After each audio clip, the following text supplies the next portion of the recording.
There we go. So question 1, who owns a nonprofit? Question number 2, no one's answered yet. Oh my Lord, come on.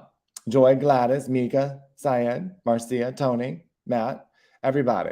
Who owns a nonprofit? That's the thing you have to learn first, okay, for this type of impact investing. Owners of a nonprofit. Hello, Emmanuel. Nice to see you. So the owner of a nonprofit is actually taxpayers. No one owns a nonprofit. Shareholders are for a for-profit organization. A nonprofit organization does not have shareholders. We are owned by the taxpayer. There's not a CEO. There's a president. It's actually the same thing. The founder versus the CEO, rather. You have tax dollars that are funding your mission. So no one owns that entity. You see, I run my nonprofit, the Sherlock Holmes Foundation, but I do not own the Sherlock Holmes Foundation.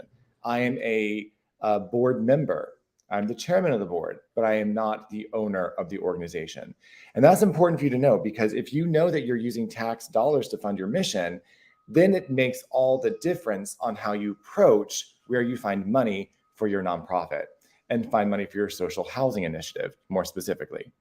So if we are run by tax dollars, what other entity, pop quiz number 2, what other entity is run by tax dollars? The answer is not other nonprofits, by the way. I'm looking specifically.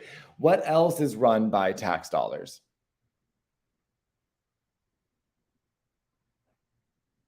Questions, comments? Y'all are quiet today. Oh my. Let's see. All right. What else is done by tax dollars? Thank you, Lisa. Yes, the government is run by tax dollars. Absolutely. Now, this is where some of the shift comes in with impact investing, all right? So understanding that the government and nonprofits are both using tax dollars, and they are controlled by citizens, right? By taxpayers. You want to understand that if you have these dollars given from the government, where are they likely to go first, right? So as a citizen, I pay my taxes, that goes to the government. The government has initiatives it's trying to work on and trying to solve, whether it's infrastructure, we're hearing a lot about that right now, security at the border, we're hearing a lot about that right now. But in our industry, we're focused on housing. There are different housing initiatives that are going on, right? So if the government is trying to fund these initiatives and they're using tax dollars, where do those dollars go first? Think about that. Federal government down to what? State. State down to local. So your cities and your counties. And then where do those same tax dollars need to go at that point? To your organization.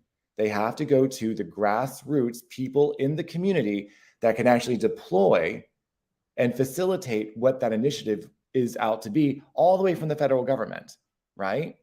So we see those as grants quite often, but there are also various SBA loans and other funding sources that are out there for you to get into your social initiative, in our case, specifically housing.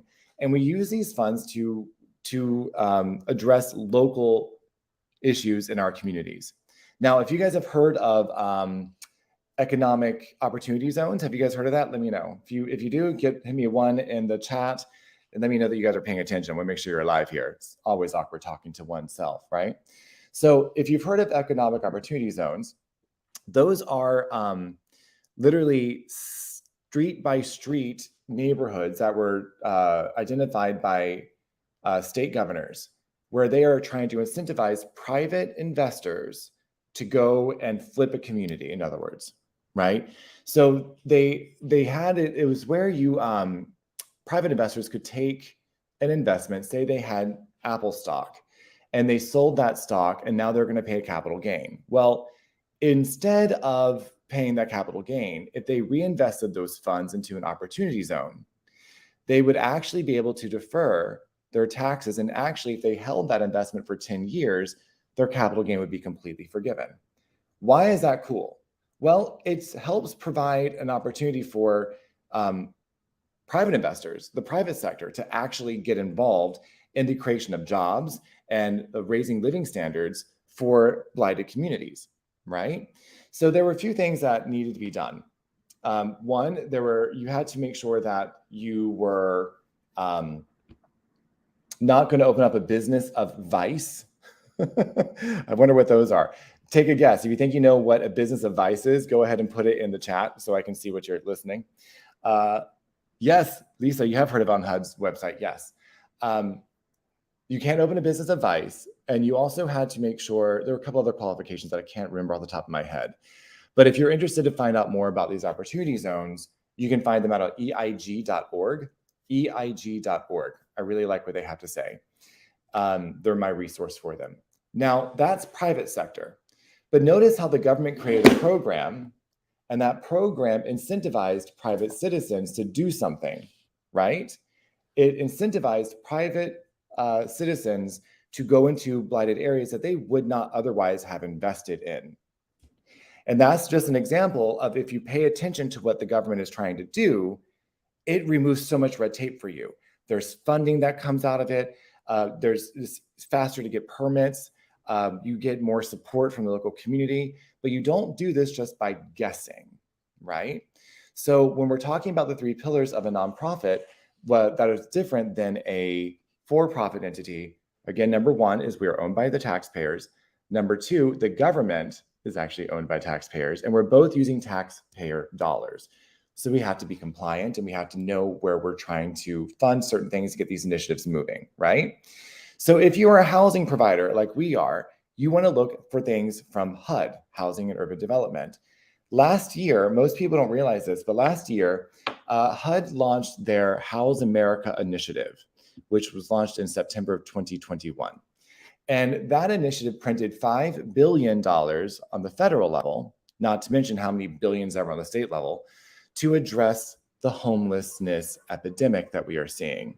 So we're finally getting attention from the federal government that housing has become a drastic issue in our country, a lot of it based on COVID. So when we are trying to, when we're trying to talk about housing solutions, one of the best things to do is to stay in touch and follow HUD on social media. Go sign up for their newsletters, see what they're saying, because as you do that, you'll be able to follow the money from the federal government all the way down to your state and then your local governments, and you'll be able to see what grants you qualify for. Now, here's the thing. Let's see. I'm going to make this a true or false statement. Okay, true or false? You guys can play along in the chat. True or false? You need to be a nonprofit to qualify for a grant. True or false? In the chat, let's see what it is. True or false? False. Sheila says false. Gladys says yes. I think that means it's true. What else? Anyone? Lisa, that's interesting. I can't wait to hear about that.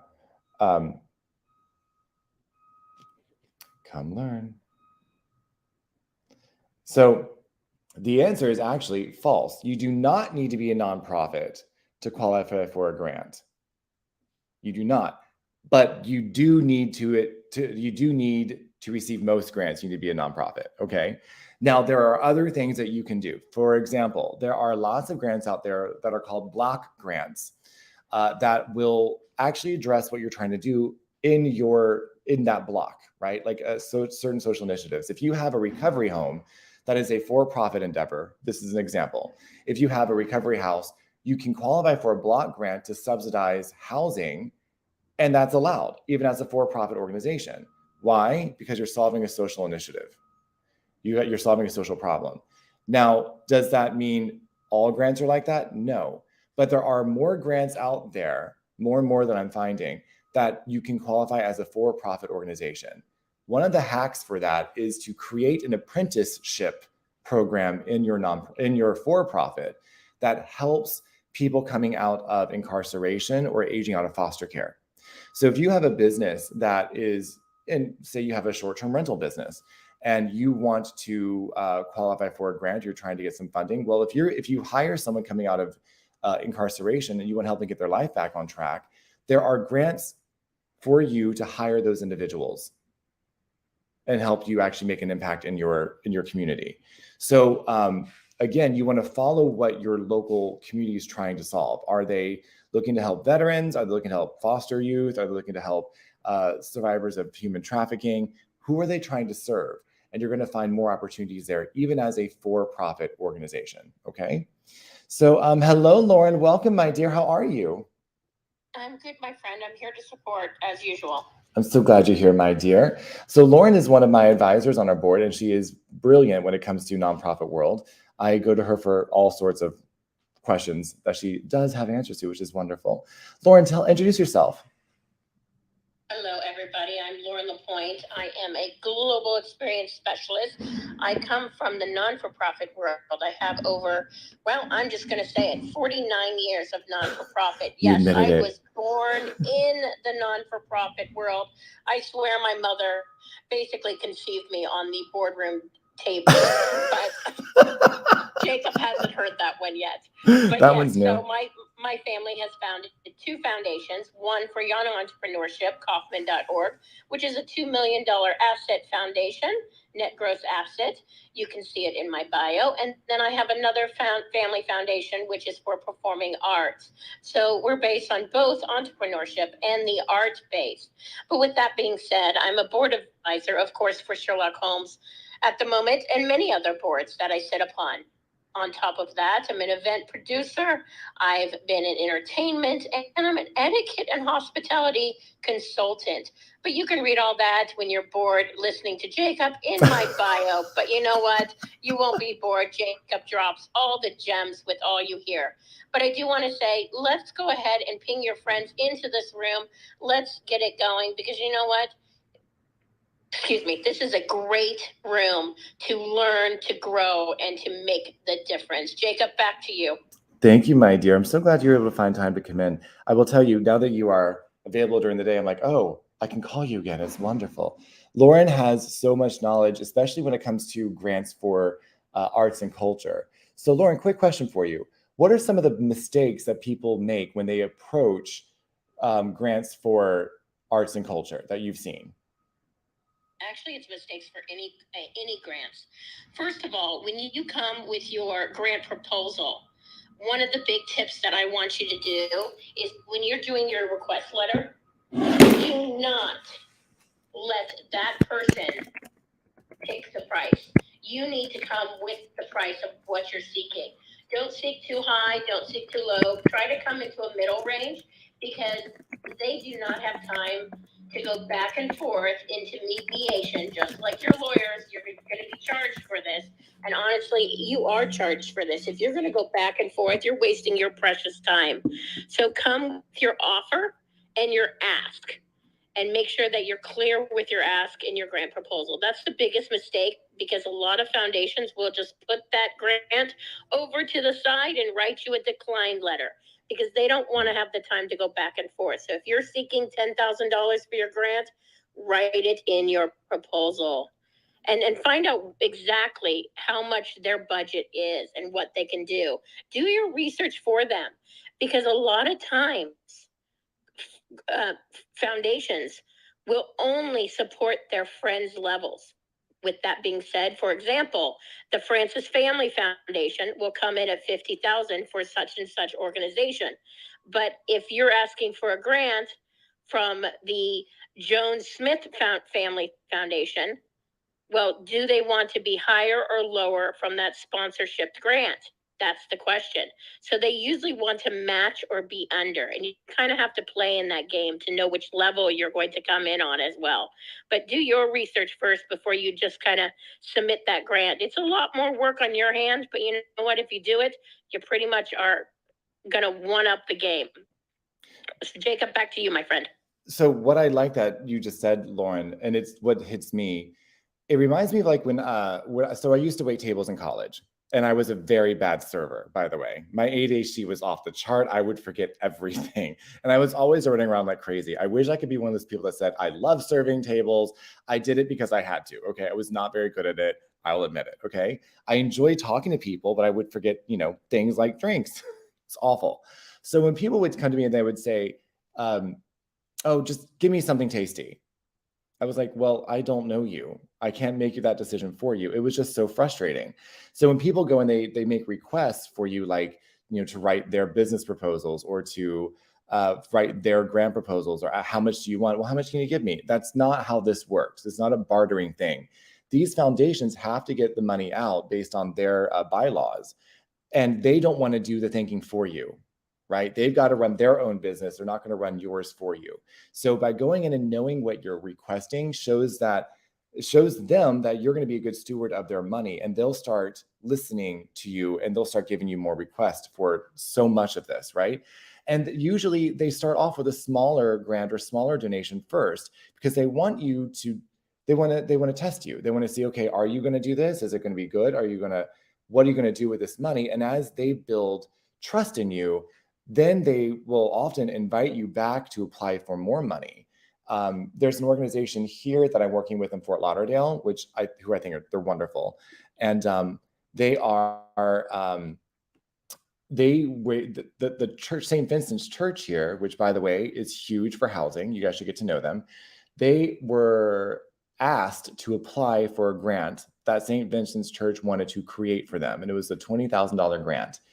And they pulled it together, and it only took a couple of weeks. Grants do take time, but they answered all the questions for St. Vincent's. Now they actually only got awarded 16 of the 20,000, because based on their merit score of how they answered the questions and what they proposed, the proposed solutions to the problems that the church wanted to offer, valued 16,000 out of the 20. So they gave the other 4,000 to a different organization that could solve the other problems. I thought that was fascinating. But because St. Vincent's had already had a relationship with J. Foy Foundation, it was much easier for them to go and approach. Like, isn't the problem? Oh my God, it's so bad when people just want to give you money. That is such a problem. Oh my goodness. However, will we survive? So it's just hysterical to me. People do want to give you money. They want to help others. And that's the difference. So a lot of the times we hear in these real estate rooms where people talk about, they're worried about finding money. I think what we're really trying to say is you have to find a purpose. You have to find a community. You have to find a reason that people want to support you. Why would they want to do business with you? So that's not always easy, because when you first start off in housing, at least for me, and if you can agree to the statement, if this rings true, Marsha, Gladys, if you guys see this at all ringing true for you, please speak up. But it's hard to pick one community because you feel like you're letting everybody else down, right? I like everyone. Where do I start? If anybody's ever had that problem, go ahead and hit 1, put in the chat. Let me see where you are, because I can understand where that is. If you don't know who you'd want to serve, because you'd want to serve everyone, let me know, because I've got some tips for you, okay? James, are you there, my friend? He might be running the StreamYard right now, so he might be able to talk. I am here. What are some of the things that you have learned about since working with Sherlock Holmes? You've been here how long now?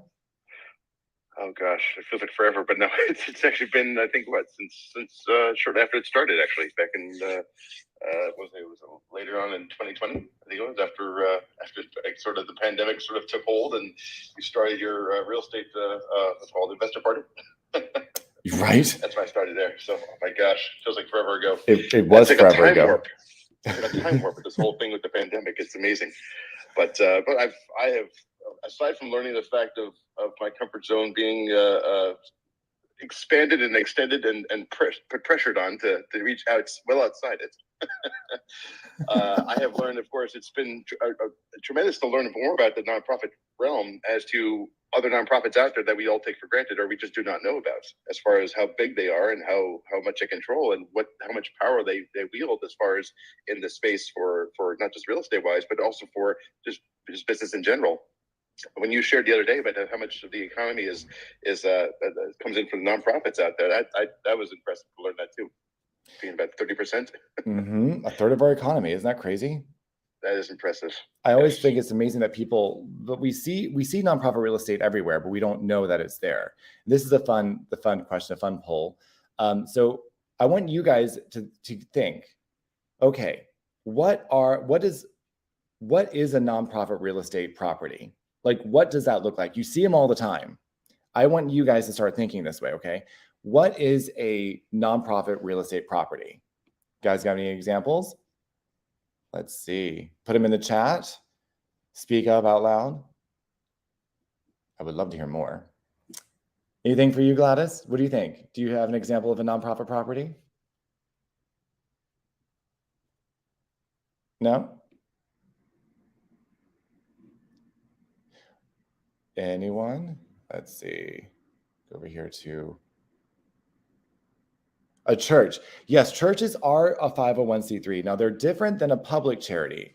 They're a corporate soul, which is different. But yes, they are a nonprofit. Very true. Zoos, that's a brilliant one. Zoos are often nonprofits, right? They're wildlife rescues, right? Or animal sanctuaries. Of course, you know that I was going to answer that correctly. But no one's ever said zoos, and I'm glad you did, because it's so true. Like, people don't realize that when you go to a zoo, you're actually supporting a nonprofit usually, which is so cool. Usually, not always, but usually. What about, Lauren, what about museums?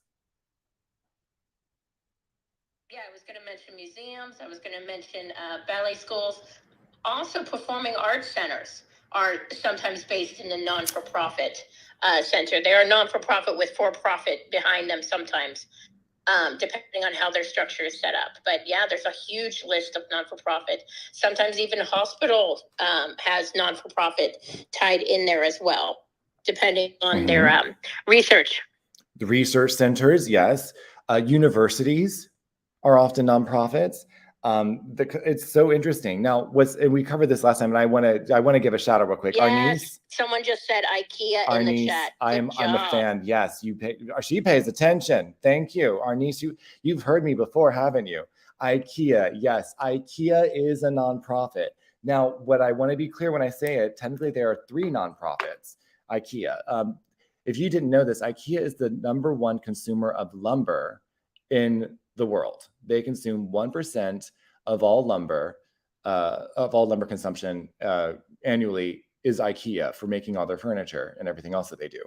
So they have one of their nonprofits is just set up to be sustainable. So they go and they replant the trees that they cut down. Is that responsible business practice? Absolutely. It keeps them in business for longer. Is it socially acceptable? Everyone loves it. Great. They're also using that. So it's also securing their longevity as an organization, right? So as altruistic as we might think it really is also a manner of self-preservation. And that's kind of brilliant, right? Now, IKEA also has an interesting, we'll say, corporate structure. It's not necessarily one I would recommend everyone follow, but there are some things that are interesting there. Okay, so we'll say that. Habitat for Humanity, yes, housing for habitat. Am I saying it right? My glasses are off. There we go. The shopping for Habitat for Humanity. Habitat Those are Restore. not-for-profits. Yeah. Yeah, that's Restore. It. Restore. Yep. Yeah, Gladys, most people don't realize about IKEA. They're always surprised. Now, but that's what Lauren just mentioned with Restore for Habitat for Humanity. That's something I want most people to understand. That is another stream of income for Habitat for Humanity. If you don't know about Habitat for Humanity, they create housing for low-income families, and they are able to create 0% interest mortgages for those families, building them from the ground up with volunteers. It's really impressive what they've done. They will take donations and they will sell the donations at the Restore. Now, this is a brilliant model. You'll see a lot of thrift stores to support foundations or nonprofits because people will donate all the time. They donate all the time. And now they get free things given to them. They got to sell it and liquidate those items to support their operating expenses. So that's why you see so many thrift stores or consignment stores to support social causes. So take a look at those. It's a brilliant stream of income. And that's one of the reasons most nonprofits don't get funding is they don't have multiple streams of income outside of donations. So you want to make sure you have, you get that together. If you are going to open a nonprofit, plan on having more than one stream of income. What does that look like? Well, our organization just started our first venture out of, real estate. We're doing an e-commerce business. So if people wanted to come and shop this holiday season, they can actually go to our website and our Facebook store, buy products there, and those profits go to help us support our mission. So there are things like that your nonprofit can do without having as much overhead, right? So think about those things as you're going. You'll create something that's much more sustainable as time goes on. Now back to Lauren, I did not know that. I did not know some airports are Yeah, nonprofits. some of the smaller airports are not for profit. That's interesting. So like some of the corporate airports?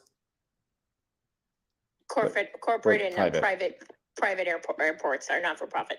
That's interesting. I just learned something, y'all. Now let's see. So where are we at next? Okay, so what I want to talk about next, we were talking about how the money funnels down and how you can apply for grants. One of the hacks that you can do now as an individual, okay, if you want to get started in real estate, if you want to get started in housing, again, I just say get started in something that's socially impactful. That's really what we want to do. Get started in something socially impactful. And when you do that, oh, hello, Patrice, dear. How are you? Welcome. Well, hello, darling. I'm good. Hey, Lauren. Hey, James. How y'all guys doing? We're glad to have you. Doing well. Good to see you, Patrice. We love Patrice. She's nothing but sassy and classy. Listen, if I hadn't gotten your text, because I have silenced all of my notifications, backing on up a little bit from Clubhouse. So glad you got this cell phone number.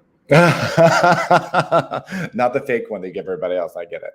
So we're talking about, Patrice, we're talking about starting your business with a social focus right now. So a lot of people want to get into real estate because they want to have generational wealth. That's the term we hear thrown out a lot. And it's almost thrown around so much, it's almost desensitized. Is the word you're looking for. Yes. And I really don't think it's the best marketing at this point, honestly. I think it's just getting everyone to think the wrong way. So when people think of wealth, they typically think of, actually in the chat, if you think of wealth, what comes to mind when you think of wealth? Okay. I know everyone's going to say money, right? Everyone thinks of money. So use that, that's fine. But what else comes to mind when you think of wealth? Okay. Oh, see thy wealth. Health, good. Chris and see thy wealth both say health. What else? Financial freedom. Thank you, Patrice. Anyone else? I'm looking on Zoom now, see if we got something there. I can find it. There's so many windows open. Time freedom. You're supposed to close some of those windows, sweetheart. Girl, I can't work if they close. It's awful. Okay. I'm gonna stop messing with you guys. I've got like 5 browsers open at all times with like 40 tabs. I know I'm not the only one. I am not the only one, because if I close it, I'll forget about it. So I get it. I'm with y'all. So we have health, we've got financial freedom, we've got time freedom. These are all really good things. What about friendships? Yeah. Relationships. Is that part of wealth? Yeah. What about, for some of you guys, what would be, I consider it options. The option to travel, the option to go home for the holidays, the options to take your family to a different destination, to experience something different, right? Wealth is really options. It gives you options and security.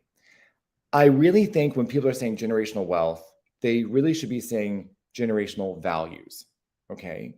And there's a difference behind wealth and value as far as how we think of it internally, but they're very similar, right? Values are just something you have that wealth is built off of. But we don't talk about our values. We talk about wealth. We talk about money so often.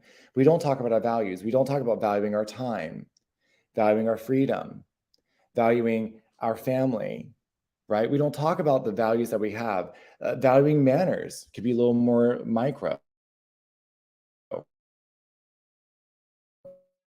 right? Valuing our neighbors and our community. So tell me what you also would consider to be values. Let's see.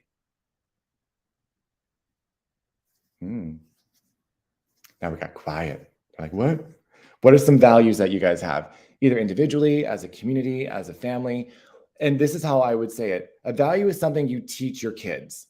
Chris, integrity. Very good. Right? Because as you grow, whether it is financially, whether it is spiritually, whether it is in health, regardless of where it stands, I would say that it's the opportunity to reach behind you and pull people up with you as you go. Because at the end of the day, we are all our brother's keepers, right? Well said. And so there is what I am in seeing and have experienced is there really is a lack or a willingness to grab someone behind you and help to lift them up. And not everybody is looking for a handout. That is not what I'm saying. Mm-hmm. Saying people are looking for a hand up. And there are there appears, or in my opinion, there are a lot less people who really want to give you that hand up so that you can better, here's another ad nauseum term, right? So that you can level up. So that gives some perspective, Jacob. Teach someone to fish. Well said. And we've got some really good answers now in the chat, which I'm like, oh, we could be friends. I like this. Chris says integrity. Misha says trust. Chris also says character. Misha says respect. Julius, understanding. See thy wealth. He agrees with everything. Chris, sustainability. All of these are fabulous examples. They're fabulous. Now, here's the question. Do you need to have commas and zeros in your bank account to have these values? Yes or no? Do you need to have commas and zeros to have integrity, trust, character, respect, understanding, and sustainability? There you go. You see, when people talk about generational wealth, when you don't have wealth, if you are just getting started in your investing journey, if you're just trying to get your mind around thinking differently about money and trying to pull yourself out of the situation that you're in, surrounded by people who can't give you answers, or you don't have a mentor, you don't have an example, you're talking about wealth. Well, it's unrelatable at that level, right? You can't, it's nice, it sounds great, it's something you want, but you can't necessarily, how do I get there? It sounds so far away, so hard. There's like this massive divide between you and what that word really represents on the surface level of wealth. But if we take wealth differently and we go a little deeper and we think about generational values, okay, now I have a place to start. Do you guys understand that? Right? I'm going to start with integrity and character and respect and sustainability. I'm going to write a business plan or a motto, a statement, a business statement that actually uses those words. And now I'm calling on things that are abundant, things that are prosperous, things that are going to bring in money and wealth, because I'm creating the foundation on a much stronger, deeper level. Does this make sense, guys? Hopefully it's making some sense. I'm wanting you to engage and change a little bit of your paradigm. So if you know that you can build something off of values, that is called a legacy. And that's another term we use so often, but that one is important. Your legacy is going to be more than just your money. It's going to be your belief system. Lauren, are you there, honey? She might have stepped away for a second. Yes, I am here. Wonderful. Would you mind talking about your grandfather's values? He was such a cool entrepreneur. Such a cool entrepreneur. So, yeah, my grandfather's value is to treat others as you want to be treated, as we all know the golden rule. Sharing the rewards and to give back to the community. He was one of those people that just always wanted to make sure that it was more about other people than himself. So one of his favorite, and Jacob loves this, one of his favorite quotes that he said is, all the money in the world cannot solve problems unless we work together. And if we work together, there is no problem we cannot solve without seeking people to their highest potential. That is literally not only his personal mission statement, it runs in the family and our legacy. So with his guidance, I'm able to put forth with what my values and my mission is. And if you look in my bio, you'll realize that I do have my own personal mission statement and how it does line up with everything that I do. And my value and my legacy is making sure that everyone feels like a champion, that I touch, that I'm around, and that I'm involved with. So with that, I'm going to pass the mic back to you, Jacob. I love that quote. You knew what I was going for right there. You knew what I wanted to hear. I love that quote. So helping people reach their highest potential. There's nothing we can't solve if we help people reach their highest potential. Now that takes me to what I wanted to talk about with housing. Believe it or not, that was perfectly teed up to talk about Maslow's hierarchy of needs. Now, have you guys ever heard of Maslow's hierarchy of needs? If you have, say yes or no in the chat. Let me know where that is. I'm going to show that in just a second if you guys are interested. Patrice knows it. Great. Let me see where my image is. Yep. Okay. No. Okay, good. Now this is going to help. Thank you guys. So I actually have, I might be able to change it in a minute, but I have a picture of Maslow's hierarchy of needs. I'll show you guys. Let me see if I can change my photo. I have it here somewhere. It's helpful. So go open a browser. It's very, very common. So open a browser on your own. I'll show you about the rest of it in a minute. Maslow's hierarchy of needs was created by a psychologist, Dr. Maslow, where he talks about what we need as human beings to survive all the way to thrive, right? So the base level, the bottom of the pyramid that we all need as human beings in order to survive, all of us need food, water, shelter, clothing, or also called temperature control, sexual reproduction, right? So we need, these things are the base needs, are physiological needs that we have got to have in order to survive, right? That is for every human being, right? Food, water, shelter, clothing, reproduction. That we need those things, right? If you don't eat, you can't live. You don't breathe, you can't live. Thank you, Patrice. If everyone PTRs, Patrice is now showing you. Why, thank you, Patrice. Oh, that's the same one I use. Yes. So now the next one we have, notice that food or shelter is down at the bottom. Okay, shelter. Now at that point, shelter is at this level is a barrier from the elements, right? 4 walls and a roof. It could be a cave somewhere if you wanted. But honestly, shelter should be something a little bit more permanent. You got to be somewhere to survive, right? Tent. It's that low. That's where they have it. Now, once we get those things, we can move up to safety and start addressing our safety needs. Your personal security, finding a job, right? Resources, health, property. So when we are thinking about this, hey guys, if you have ever tried to help someone who's homeless, you will learn that they cannot get a job if they don't have an address. If they don't have a place to live, it is near impossible to find a job. It is near impossible. So that's an example. You guys can see that every day in our society. If you don't have a place to live, it's much harder to get a job, right? You have nothing to build that foundation off of. So if you don't have a house, you then can't get a job, and then you also can't work on love and belonging, which is the third level. Now I call this community. Okay, so the third level is where you actually start to focus on community, friendship, intimacy, family, a sense of connection. That is we are social creatures. Human beings are social creatures. Even the most hermit of us who like to stay away from people, who hate people, guess what? You still have to interact with other human beings in order to survive. That's just how we have evolved. We need a community. Having quality friendships, having quality mentors, having relationships that fulfill our spiritual and physical needs. All of these give our life a sense of being witnessed, of being seen, right? And until I am at that level, I may not want to be seen. That's why they actually call it the invisible homeless. So when we're taking this back to housing, again, if you don't have the foundation of housing, you cannot get to that level of community. Because if you are out there and you don't have a safe place, your safety is not insured. You don't know where you're going to get your next meal. You don't know that you can ask for help, because if you say anything, you're making yourself a target. And that guy at the end of the exit ramp asking for food with his cardboard sign, I want you to realize he's staying in the wild. That is the wild. It's not just jungles and forests, right?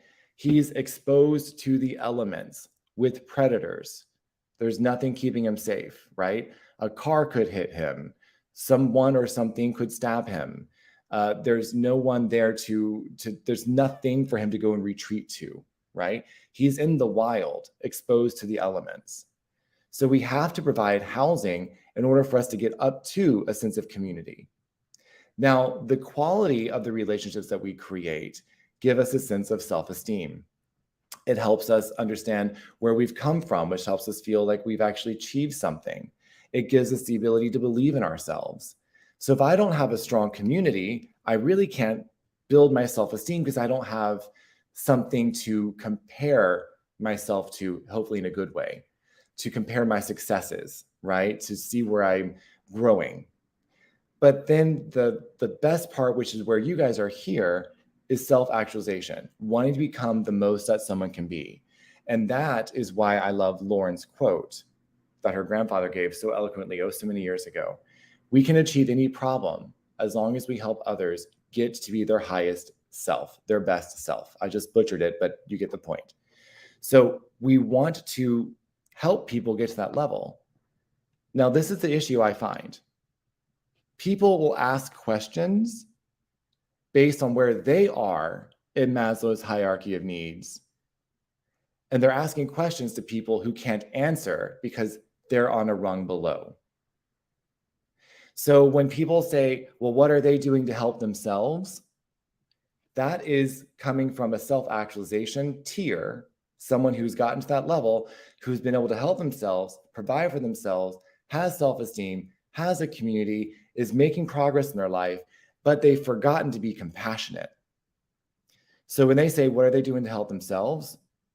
Well, if they don't have their physiological needs met, they can't help themselves. They're busy trying to survive. If they don't feel safe, if they don't have clothes, if they don't know where they're going to have their next meal, they can't think about how to help themselves because they only have so many calories that they are burning in a day to get their basic needs met. There's only so much gas in the tank, right?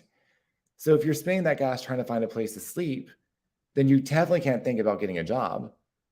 And you definitely can't think about buying a home. And you certainly aren't thinking about generational wealth. So you have to understand your questions need to be related to you got to meet people where they are. Ask the questions for where they are at that point in time. And James and Lauren and I have had this conversation several times with some of the people that we have housed, where we get them into our house. They have time to heal. They've got time to process and to trust. And then over time, we're like, okay, now what are you going to do to help yourself? But that's given in a step-by-step way to help guide people out of a very dark mire into something that is going to be more positive and sustaining for their life, right? So does anybody have anything they'd like to share or ask? Anyone? Hopefully you guys are finding this interesting. If you're finding it interesting, put one in the chat. Let me know you're still awake over there.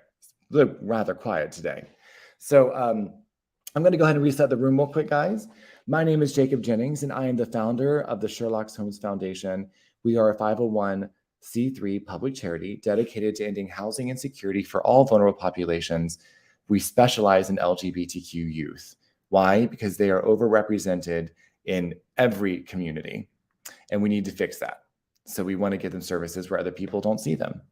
So what our mission is to help others step up and use housing as the vehicle for social change. We can do this. And I have taken it upon me when I started my foundation, I did not realize what I was going to step into. I'm a licensed real estate broker, and I am a highly trained real estate investor. I used to work for a seminar company you guys might have heard of called Rich Dad Poor Dad, an elite legacy education. I learned so much, and they would talk about nonprofits in all the classes I took, but very, very briefly, nothing of consequence. But when I went to enough of the classes, I started saying, okay, well, there's something here that no one's putting together. What is it?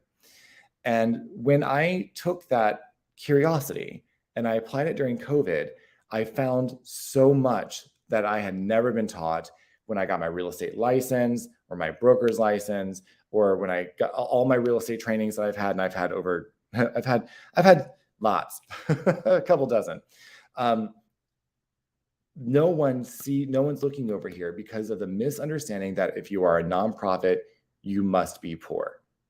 Now, that is not the case. Does it mean it happens easy? No. Can you make money in nonprofit housing? Yes. Is it easy to do? Well, it depends on how you do it.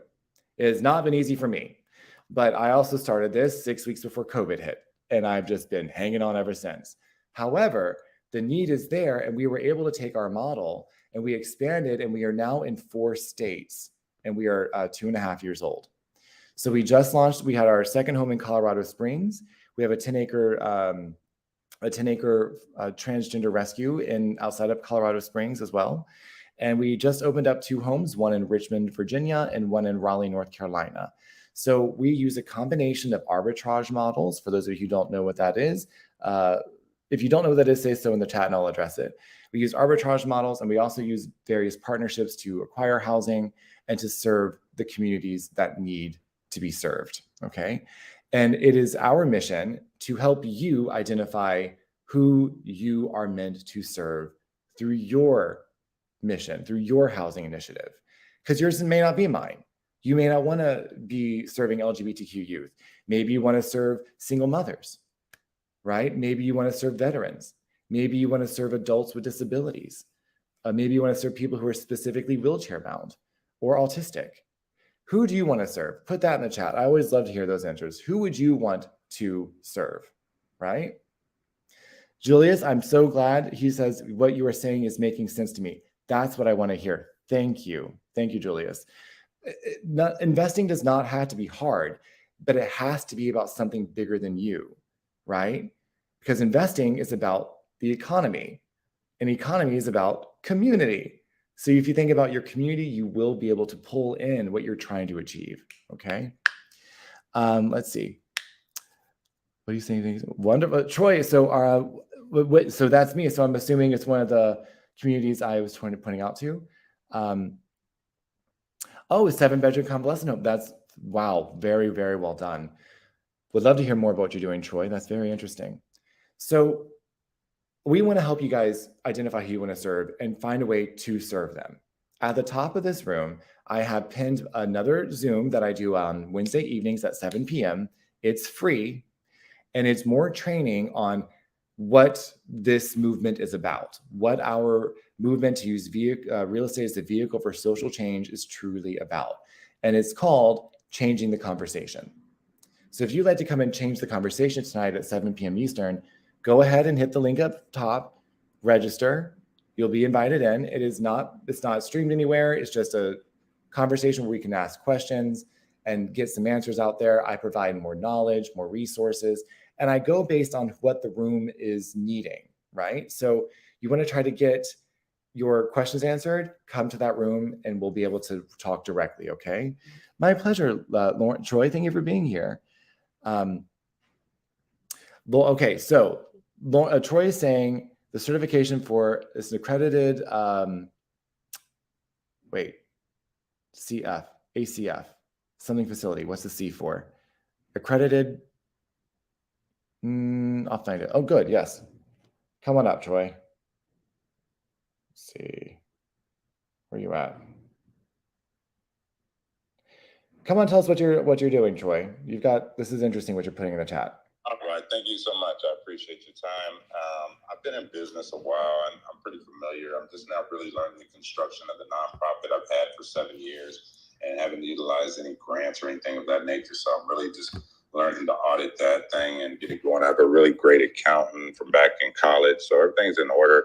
I've added the Corp C because I was in the cannabis industry and trying that and waiting on license. And up in the hills where I'm at, it's just a long wait. But so I've tried to transgress it to the adult care facilities because I've been sitting in this big house for 7 years. It got turned into a convalescent home because I guess the guy who owned it, got ill later on. So it's in a residential business district. It's 7 bedrooms, 6 bathroom. It's got all the equipment for bars on the bathrooms, all the needed stuff. I've already done the adult care facility stuff, and I'm trying to purchase this home. It's gone up in a huge amount of value that I've missed out on, actually $500,000. I'm not embarrassed to say it.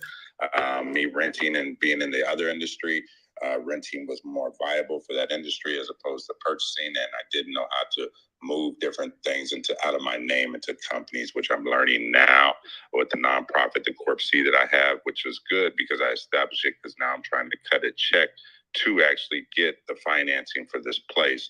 And in the meantime, I've been trying to acquire renters to deal with the DTI ratio. I also am on a mortgage bank in Indianapolis for 3 years during the horrible 2008 stuff, and did very well. My clients did very well. I'm very familiar with credit, just not too familiar with the new big, large business lines of credit that I need to create. And so that's what I'm looking for. I've got this place, and the DTI ratios just seem to get me now. So I've learned that adding renters and adding that in to the loan to value might be the way. So that's what I'm looking for. I'm looking for lenders. This is, to me, my 3 or 4 unit investment property, because I'm learning that obviously purchasing investment property is better. My credit's great. I own my house outright back in Ohio that I rent for income out here in Cali as well. I own my truck outright. Only problem that I've faced is I took the credit cards and maxed them out doing a purchase for my business to add more income return of investment on the business that I have, the nonprofit, with adding the OMIO, which was a $30,000 profit. So I'm just in the midst of trying to get those down, but I'm looking for somebody, realtor or lender, to show me the alternatives so I can really start getting these homes together. Because I am a chair user and I have a huge NWBA, National Wheelchair Basketball Association, at every basketball team in every state, to where I could. Troy, take a second. Take a second. Other states. Troy, you're doing great. 1 second. Take a breath. I gotcha. So the home that you are currently in, you've been renting it for 7 years? Correct, on auto pay, a huge amount, yes. Okay. And it is ADA compliant? Yes, sir. Okay. And do you have your bylaws already written? That I have not. I just kind of went through the adult care facilities certification orientation. That's huge. That's a big part. Good. Now, there are grants for everything you're asking, and there are specific lenders that will help you acquire the property once you get control of the property. Listen to that word, control of the property. Control of the property. So that means getting an option to buy, right? It could be something as simple as getting a contract. And that's an issue, because she's already pulled out so much money, she's upside down. So, well, then that's a great reason to do a lease purchase, because you can actually give it to her over time. But there's different things that we'll talk about that more tonight, I would say. But there is something here that you can do, and there's funding out there specifically because you're dealing with a class of people that is protected by the ADA. Like if you're serving people who are wheelchair bound, there are nowhere near enough services for them. They don't have access to fair housing, equal housing. They don't have as many options.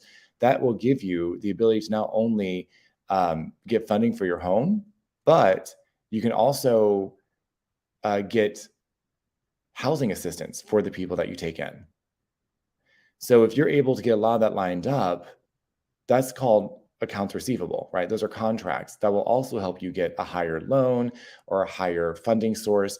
It all takes time, and it's something that does not happen overnight. But you have been in the property for 7 years. So this could be something that could work to your advantage. Come tonight, I'm going to make some more recommendations, and I'll go ahead and also connect you with one of my friends who I think could help you with the funding aspect. Okay? That's huge, man. We're helping others. That's my point, so yes. I know it's going to work because we're helping others. That's the best part. If you help others, it changes. People take care of you if you're taking care of other people. It's really very powerful. Julius, if you wanted to come tonight, would love to see you. I know it's late for you there, but if you want to come tonight, please do. I'd love to have you. Otherwise, I do this room every Wednesday now, guys. This is a relatively new room. It's only our third week, I think, second or third week. And I do it at 12:15 on Wednesdays here on Clubhouse, also on Zoom, and I StreamYard it. So it's broadcast on our social media. And then my 7 o'clock is this evening called Changing the Conversation. It's a private Zoom chat where we all come together and we talk about ways that we can use real estate to bring about social change. And I share a lot of stuff with you guys, and you guys feedback. It's a wonderful combination of knowledge, collaboration of knowledge. I think that's very powerful. So please come tonight. It is free. Coming up, you can see what's going on. If there's anyone here that has a nonprofit, let me know. I want to tell you about one of my softwares that will be helpful. But if you've got that, let me know. I'll talk about that later. But come on in and we'll have a really fun conversation tonight. No stress. Come on in. I'll talk to you guys about it later. Go ahead and mark your calendars. Next week's class is going to be up. I try to do something different every week. We have to go over the pillars to make sure people know about the differences. But I want you to understand that investing is not nearly as hard as people make it out to be if we build the right foundation. A lot of that's based on the words we used.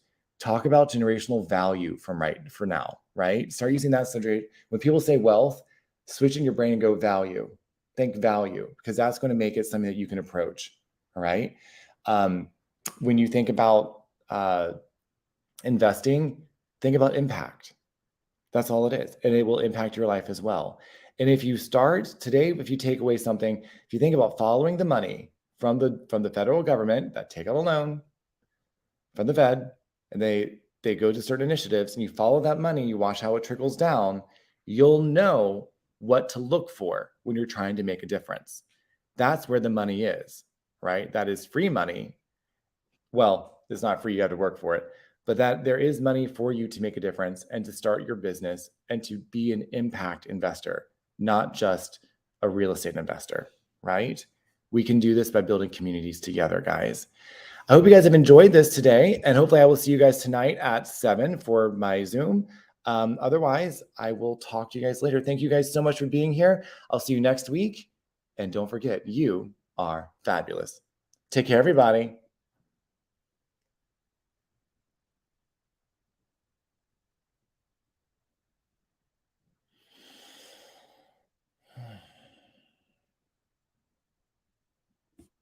And thank you for watching.